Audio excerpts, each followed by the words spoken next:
when I was with the president, I asked him, so for example, what can U.S. do under Trump? Because we saw that Lula's popularity when he was done being president after the 8 years he was in from 2003 to 2011, he left with a popularity of 80%, 81%. It was very high. And then he goes and does his time. You know, his wife has the stroke. She passes away. He gets 12 years.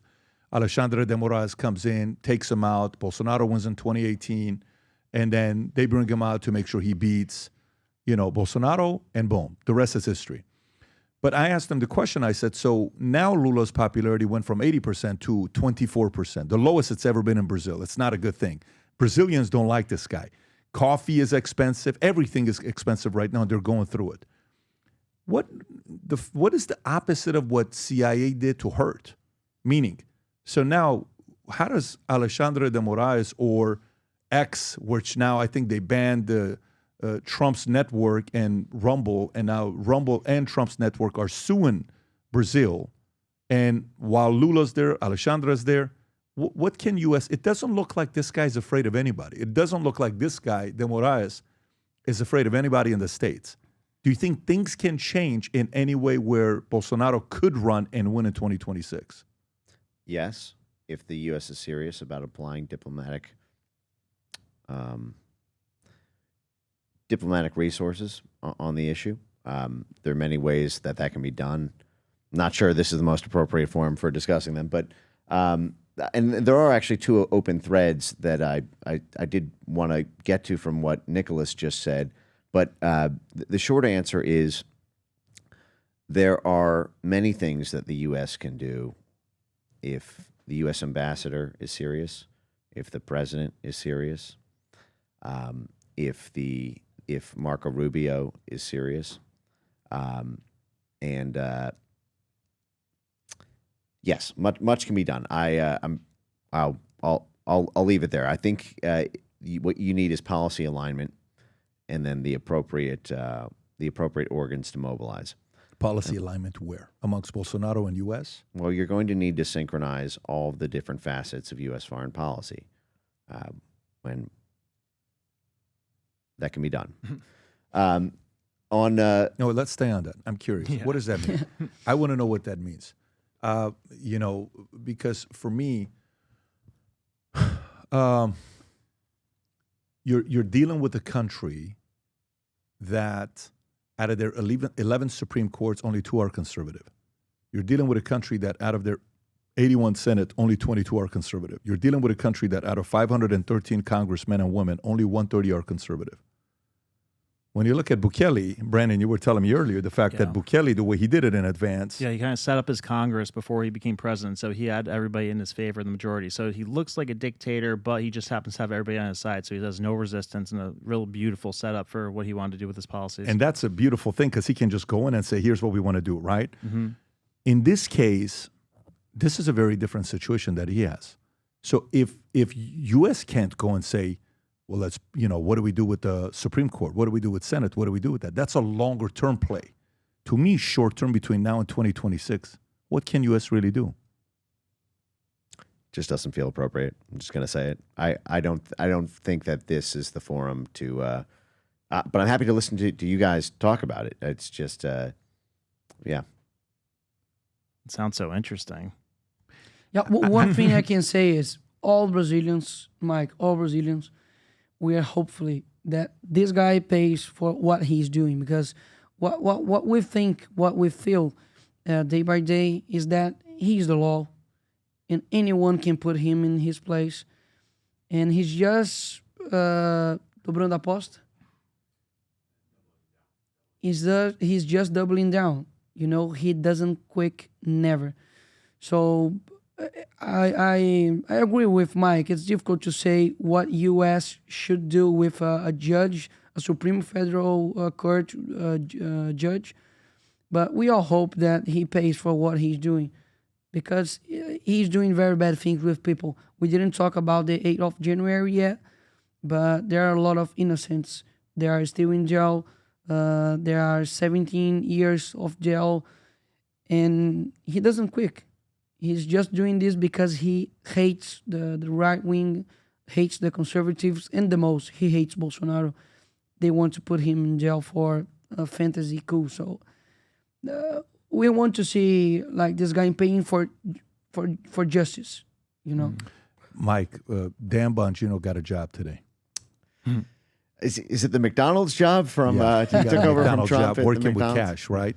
When are you getting a job? Because it almost seems like you're applying.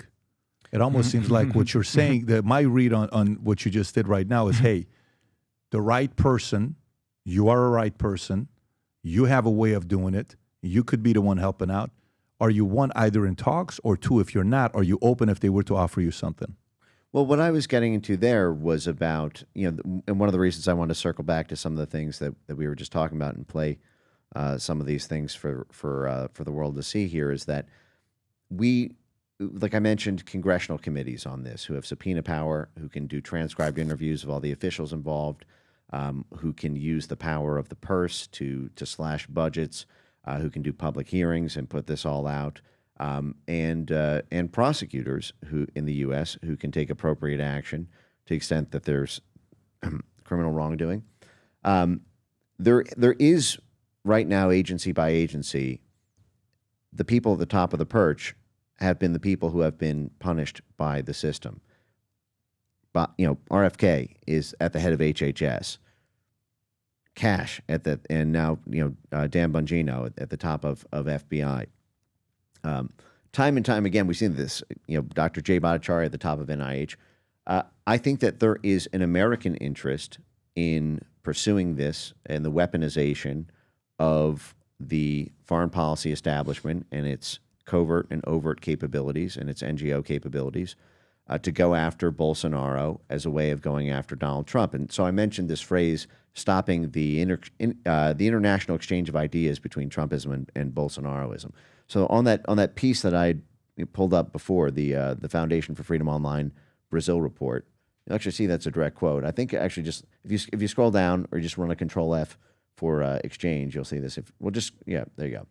So this was funded by the U.S. here. This is the if you scroll down, this is a U.S. taxpayer. So what this is, if you click this video, this is a presentation to IFES, which is a USAID partner and implementer. This is international idea. This is attached to the National Endowment for Democracy and USAID, and it's basically election management in foreign countries.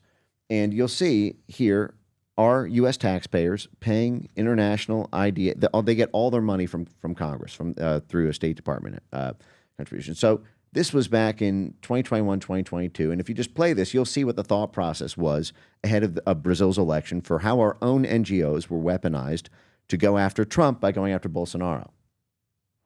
Well, okay. Do you have an ads there? There's 2 more seconds left. So, Rob, if you want to... I think there's 2 ads. Okay. Yeah. We'll go through both of them.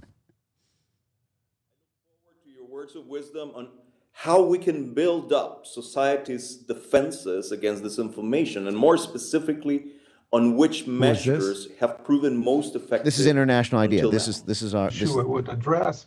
So the question is how society can enhance the ability to detect and resist the fake news and false facts. This is a picture of really recent research we did to get pause data there. from. So here he is presenting.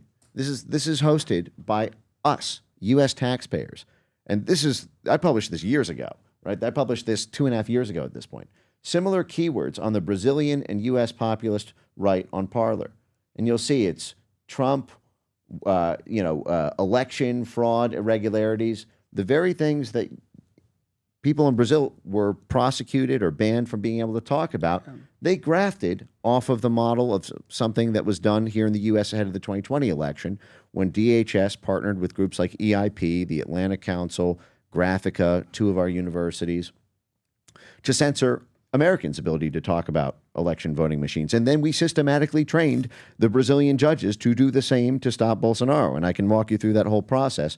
But this is just from things I've already published. If you let it play, you'll see how basically this is our taxpayer-funded NGOs and CIA cutouts working with here a Brazilian professor, effectively, on how to co-strategize to stop the international exchange of ideas between Trump and Bolsonaro. From Paulo, And we got the narratives and discourse that have been used during the end of the year, at the beginning of the year, just after the Biden election and before they got in office.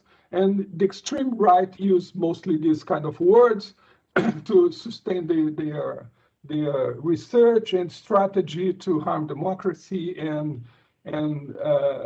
put questions and doubts about the results of the elections in the U.S. That's the crime. What we put in Doubting. in the red square is the same ideas and words we have been using, of course, in Portuguese. You can get in from our political discussion in the social networks from the extreme rights. So extreme right in Brazil is important as well, and get the same message and translate it in Portuguese and put it in the boundaries of our culture.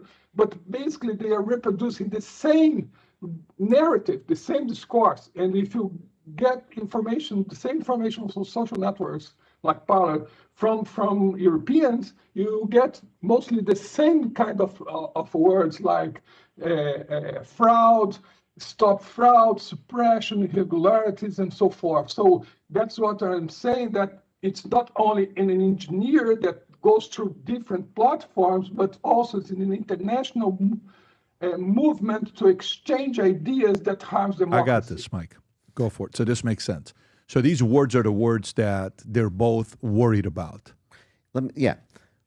We exported our censorship models when they started to work against Trump. We exported them to Brazil. We exported them to Europe. We're exporting them to Australia as part of a State Department USAID push to control the information space in every country on earth. So the reason, for example, this that I published was about the U.S. taxpayers funding the censorship of encrypted chat apps like WhatsApp and Telegram. This was because we had already moved into Brazil to censor social media. This is why Brazilians were one of the first people to come to Gab and some of the other alternative, in Parler and these other platforms. But on this point, you mentioned Barroso. Am I saying that correctly? So if you go to slide 23.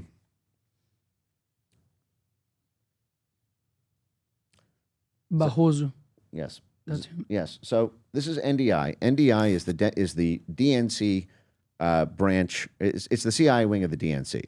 NDI is the Democrat Party wing of the National Endowment for Democracy. The National Endowment for Democracy is the premier CIA cutout of our tens of thousands around the world. It's a big umbrella one. It was created in 1983. It was conceived in the office of the CIA director, William Casey.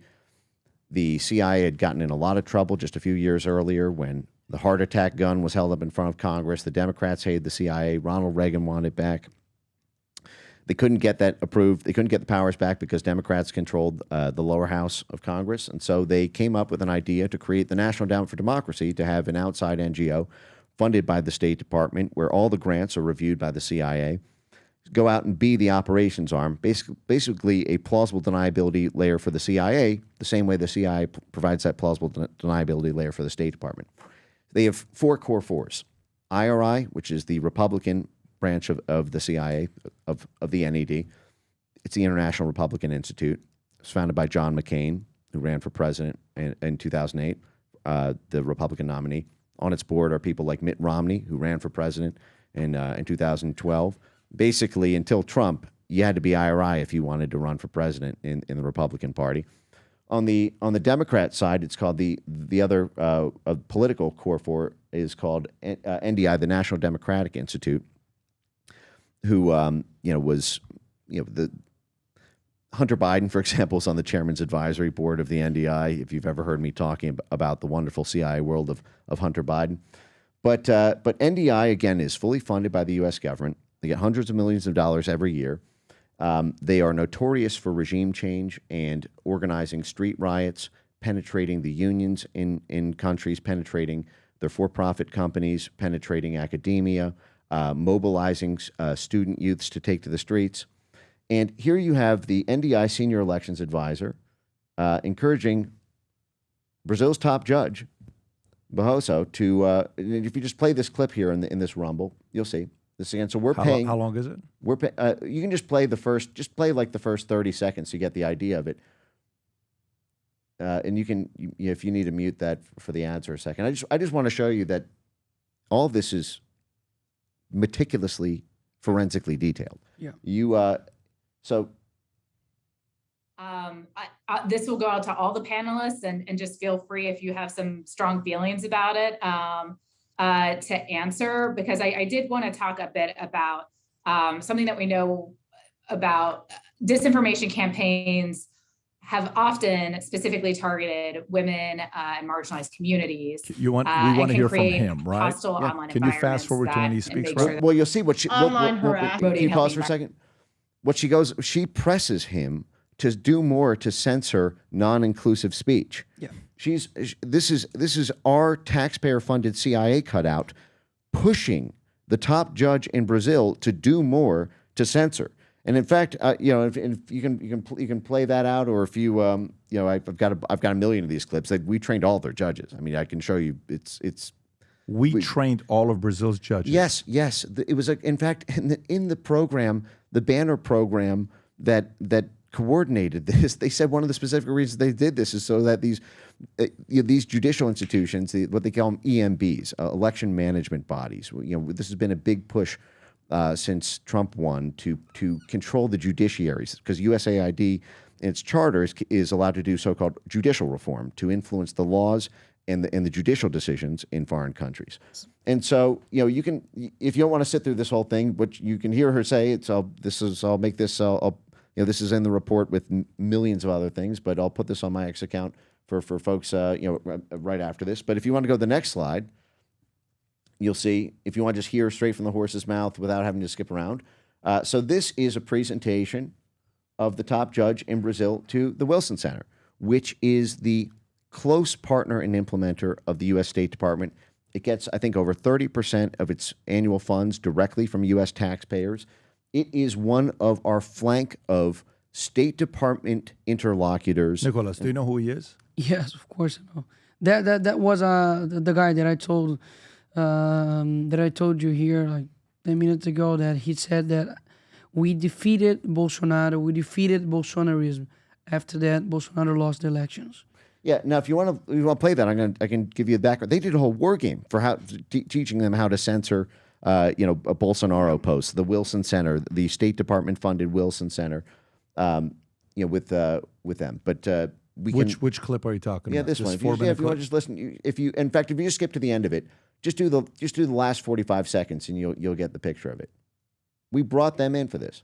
Yeah, or actually no. Start a little bit before that. Yeah, right there. That's fine. You'll see. This page and check if information is true. So we prepared for a war, and I think we are winning so far. I don't like to celebrate things before they are over, but so far misinformation has been very unimportant in this election compared to what happened before. And so what we did, I think we got rid or we prevented what we call the useful innocents, people that would forward fake news, useful just innocent without people. knowing or for not being conscious. I think we scare the amateurs and the professionals, the digital militias that have a hierarchy and are funded. We are paying very much attention to them, and a couple of them we have dismantled with the federal police and with great publicity. So I think bragging we about it. reduced disinformation campaigns to a minimum in these elections, fortunately. Okay, so if you pause there. Now, the Wilson Center is a U.S. State Department organ. We pay for this. The Wilson Center then got together with Brazilian judges and officials and did a whole disinformation war game to train them on the best practices of what we had used to censor Trump during the 2020 election. Who else was at the Wilson Center? Nina Jankovic, the head of the Disinformation Governance Board. We are literally taking best practices from the U.S. that were used to stop Trump from winning in 2020 and training every organ. We went around to the prosecutors, the judges, the universities. There's a whole story here with the unions, top to bottom. We spent tens of millions of dollars. And so is it a big loss for them to lose USAID, or is that just the tip of the iceberg? Oh, my God. Because, I mean, it seems like they're a bit on an island without them. Is that correct, or is this, like, is there the NED still? Yes, they're in a full-blown panic over it.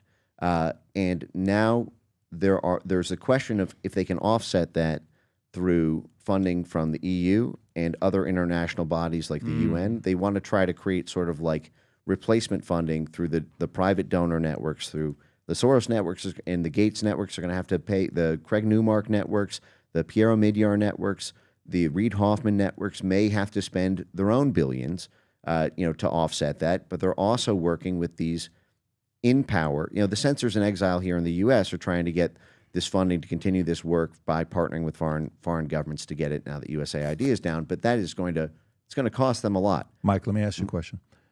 Have you been, again, 3 questions I've asked you. You're very good at dodging any question I ask. I don't think you've answered a single question of mine. I think you just came with a PowerPoint to present. I ask you, since you have knowledge in this. He brought up a I know. I'm asking, since you have knowledge in this, I ask you with Dan Bongino, we would want someone like you on the inside to help something like this if you're knowledgeable in it. Are you open to the idea if they do reach out? And have you had any of the conversations? You don't have to answer the second one, but the first one. I just want to be useful. You just want to be useful, which means yes. Yes. That's what that means. Whatever the best role for me is. Okay. So my North Star here is about freedom of speech. Okay. And, it's not about trying to get a particular person elected. It's not about, what happens in foreign countries, right, for the sake of what happens there. It's, like I said, I think Bolsonaro is a hero. I think he's a martyr figure. I think it's a human rights violation what happened to him. My priority is, as an American, to tell this story about Brazil, because this is a story of the American government. And this is something that the Trump administration, if it wants to get done its domestic agenda, is going to run into this international Goliath. They're going to run into it in the EU. They're going to run into it in Canada and Australia. They're going to run into it in Ukraine. They're going to run into it in Central Asia. They're going to run into it in Sub-Saharan Africa. But the Brazil case study is a really clean one because the size of the operation and how sloppy they were about covering the tracks. That's good. So that means the fingerprints are going to be left with what's going on. Brazil, I'm so glad you're watching this. I want to tell you something here. Do you know what's the one thing tyrants or criminals in politics, in your government, what's the one thing they hate? Is for the people to have hope. It's been said, man and women can live 40 days without food, 4 days without water, 4 minutes without air, but only 4 seconds without hope. When I was in Brazil, we had dinner with Nicolas Ferreira. And while we're having dinner, we gave him a shirt and we took a picture together. It's called Future Looks Bright with Brazilian flag. I would love nothing more than to see thousands and thousands of people in Brazil to wear a shirt that says Future Looks Bright with your flag.